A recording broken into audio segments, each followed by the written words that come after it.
Nice.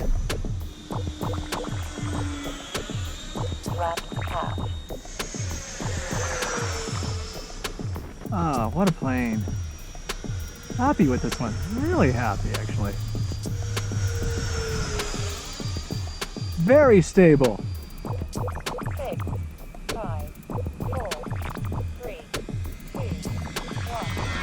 Timer 1 elapsed. Hey, it's Andre, and it's time to have actually a full detailed look at the FMS Yak 130 70mm 12 bladed 6S monster plane. So for my build, I've obviously selected a 3300 6S Turnigy battery.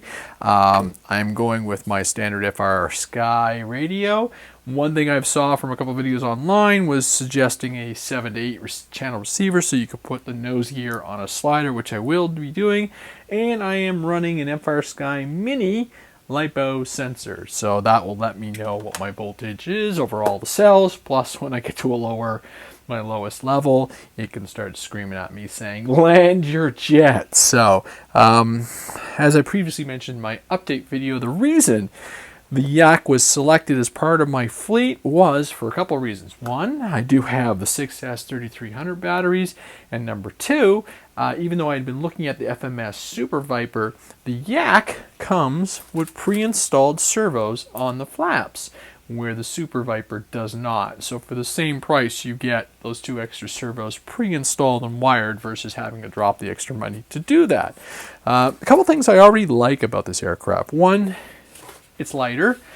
It's a little simpler, I think, and little things like, you know, the nose comes off for make it easier for transport. And I think overall, I think it's a fantastic addition to the fleet. So let's get building right away. Packaging, as I mentioned in my update, I was kind of impressed. This one impressed me the most. You know, someone thought really well how to execute this. So it comes right out of the package, out of the box, and the wing is enclosed in that, encapsulated in that piece of foam. So obviously I'm going to get my knife and free up all that gear, and we'll go through what's in the box really quickly. So in the box obviously are your 2 sets of wings with pre-installed FMS servos on your flaps. They have the rubber bands, they're all ball link hinges, and they're all set from factory. Everything is really well labeled. I was noticing channel 1, channel 6. The internals inside the aircraft are well labeled. It does come with EC5 adapters, so I've actually put in my EC5 to XD90 adapter. Over time I will switch that, but my general preference is to run an adapter until I know the aircraft is flying and I have no warranty issues, because you never know. Again, it does take 6 to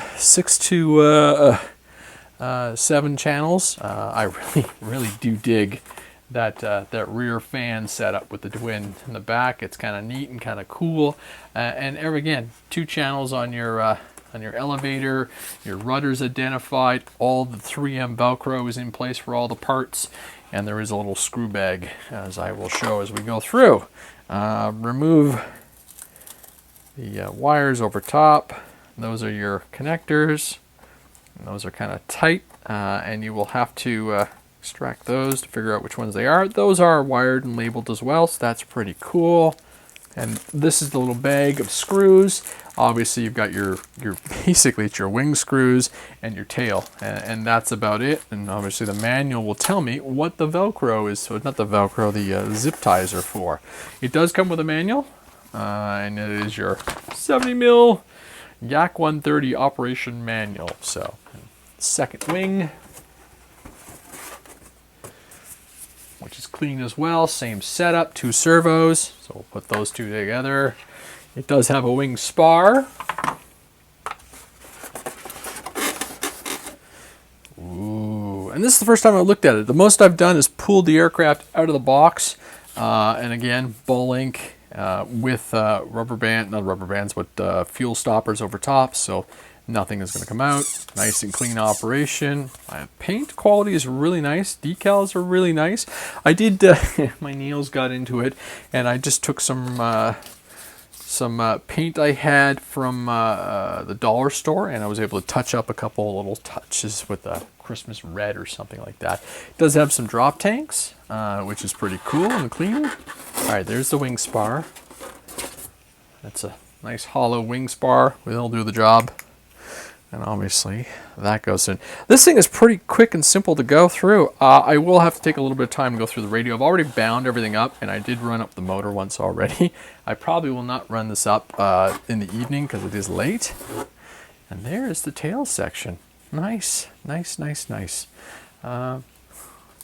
Twin servo on the tails, which is, you have to be a little bit more precise in your alignment, but it's nothing crazy. And obviously the 2 servos go in and hooks up. So going over some of the specs on the manual, it's a 34.6 or 880 millimeter wingspan. Overall length is 41.7 inches or 1,060 millimeters. It is a brushless 2860 1800 kV 1850 kV motor, and obviously running a 70 mil 12 bladed fan. And it does have an onboard 70 amp ESC, and it has 8 9-gram servos. Right. And talking through the instructions, it says it's pretty simple. You start off with the vertical stabilizer and then move into the horizontal, and then put in your wing spar and your 2 wings. You attach all your components and you put your screws in, you put your drop tanks on, put your nose cone, and you're done. So this is not an extensive build-up aircraft, which is pretty cool. So let's get right into it and do the vertical stabilizer. So I've never quite done an aircraft that used a tape adhesive onto the tail, so that'll be interesting. And then I will have to see if I can rope that back through. Obviously this guy goes down or rotates through, and you rotate it all in. So I'm going to test fit this. I'm actually going to connect the rudder through, and I'll probably test all these servos before I connect them, just to be sure.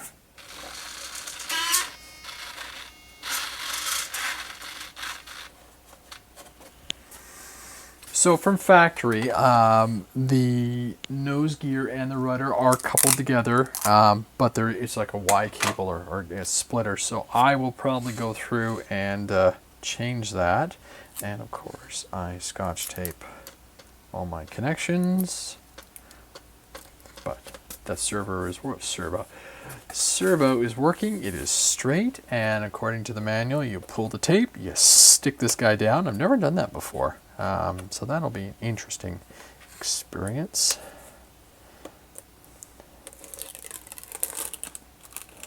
It's nice 3M tape. Nice cavity down inside where you can get away with sticking the servo wire out of the way. So I think that is the most logical way to deal with this. Odd ones. I guess one of the things I should have done as well is dry fit everything so nothing was in the way. Well, I didn't have the tape, of course, but we're committed now. And set that down, push it in, make sure it's seated. Nice.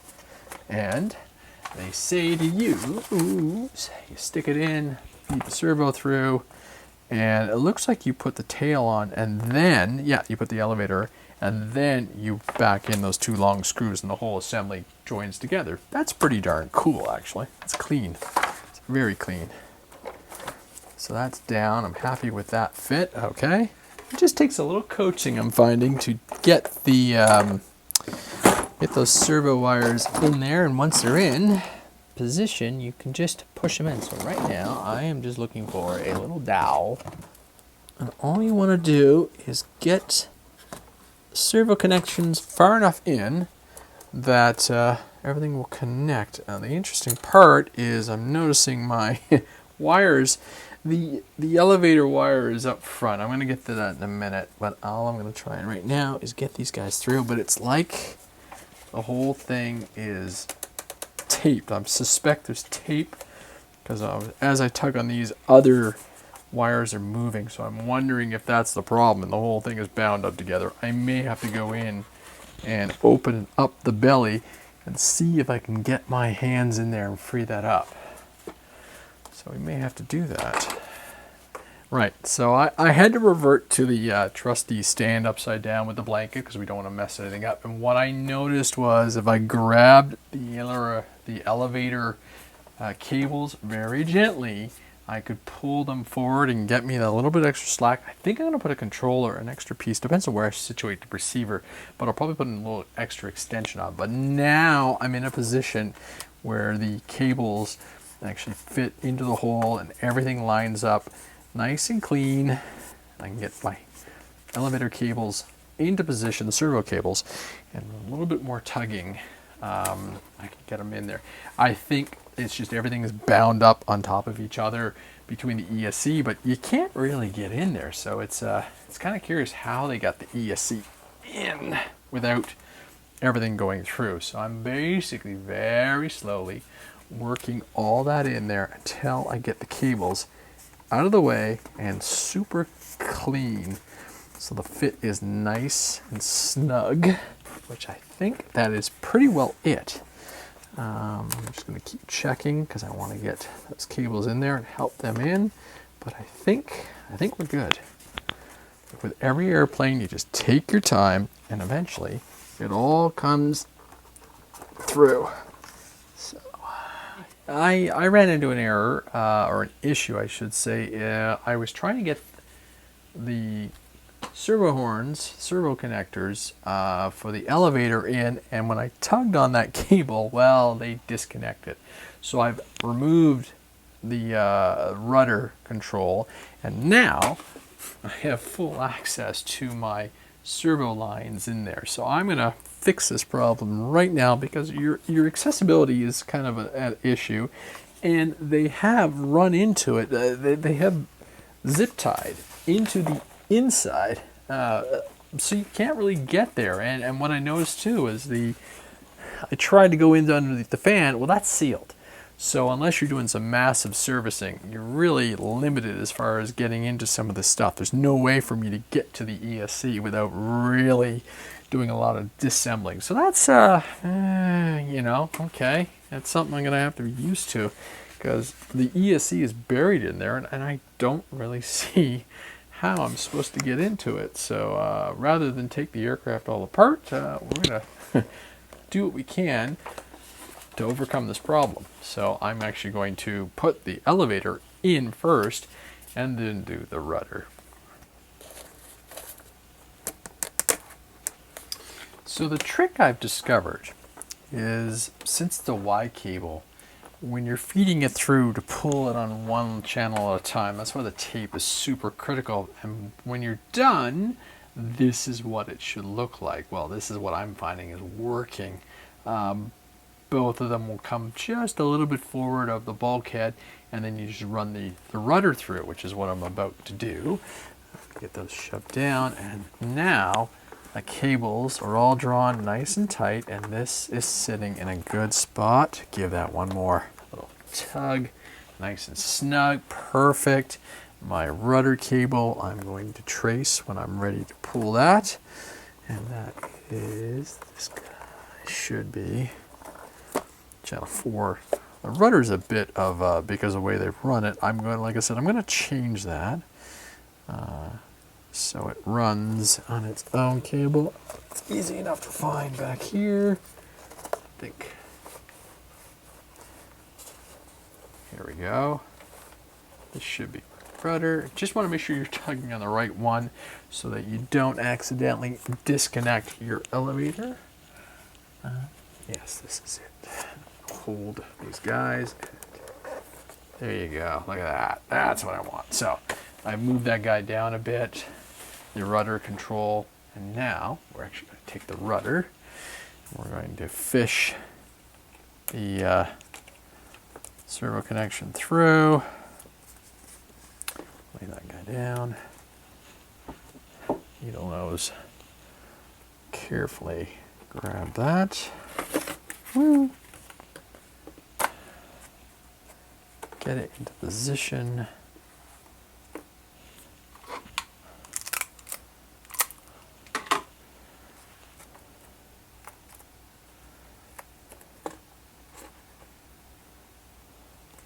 Line them all up and then reapply some tape for like the third time, I think.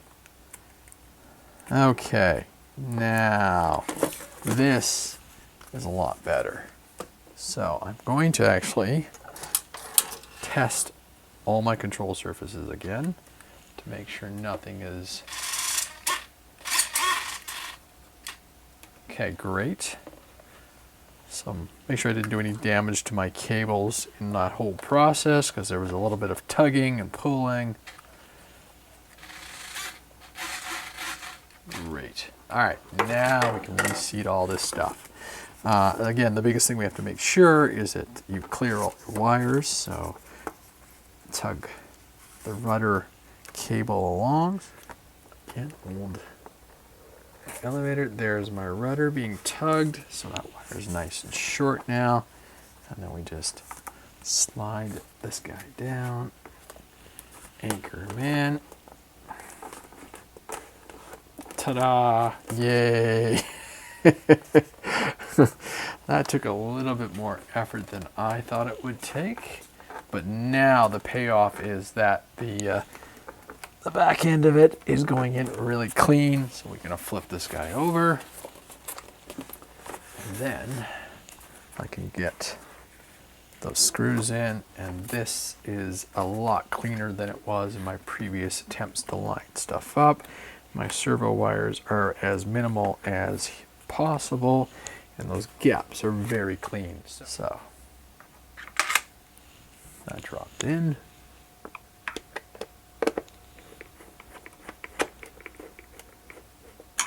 Okay.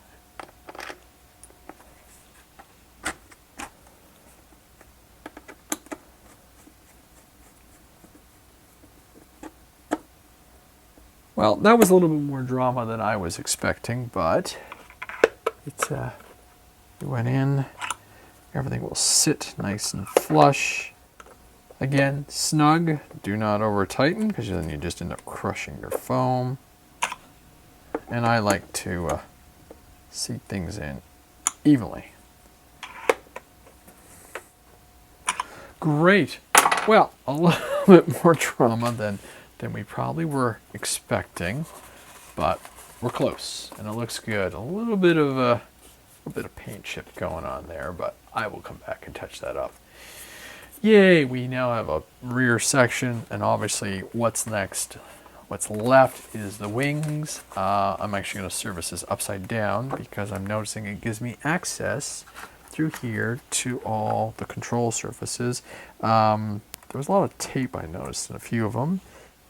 Here's channel 1.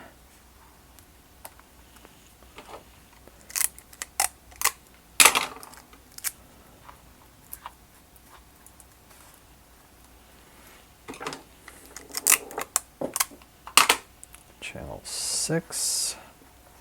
Tug on those ever so slightly just to figure out where your colors are.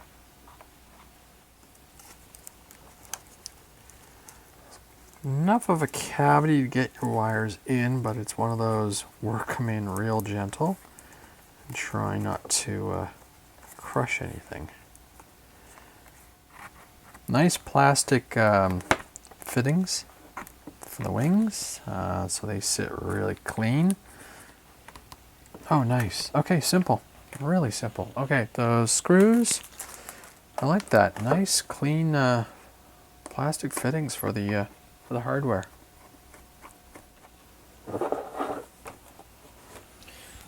Spar.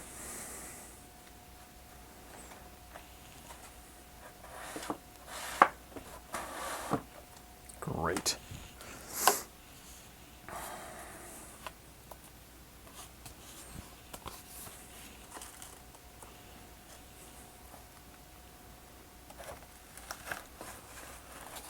There's always a little fiddling I'm noticing to get this in.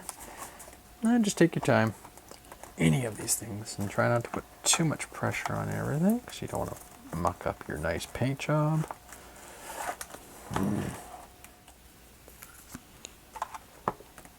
There we go.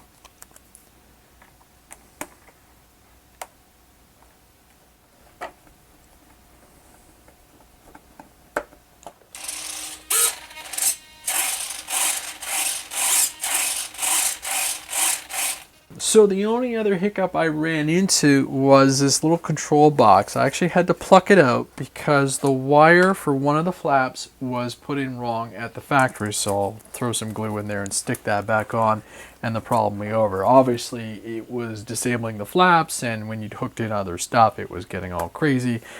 Once I pulled that off and flipped it over, everything was good. So all you have left to do is stick on your nose cone, put on those drop tanks if you so desire. I'll stick those on after. Throw on your canopy and off you go.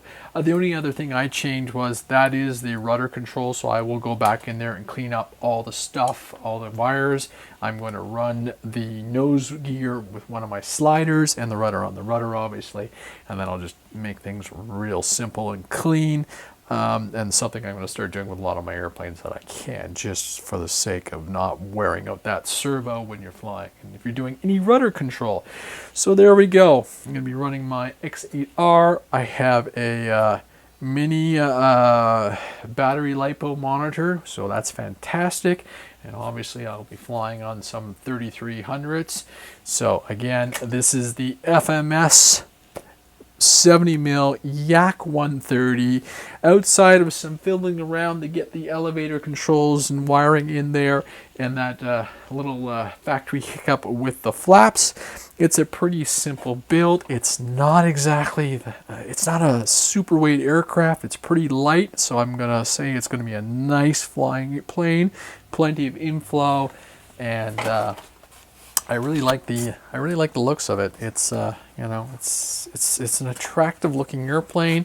Simple landing gear. I will go through and make sure there's no obstructions, check all my throws, program my radio up. I'm already going to bound to that receiver and start enjoying this thing. So I'm Andre. This is the Yak 130 from FMS. Thanks for watching.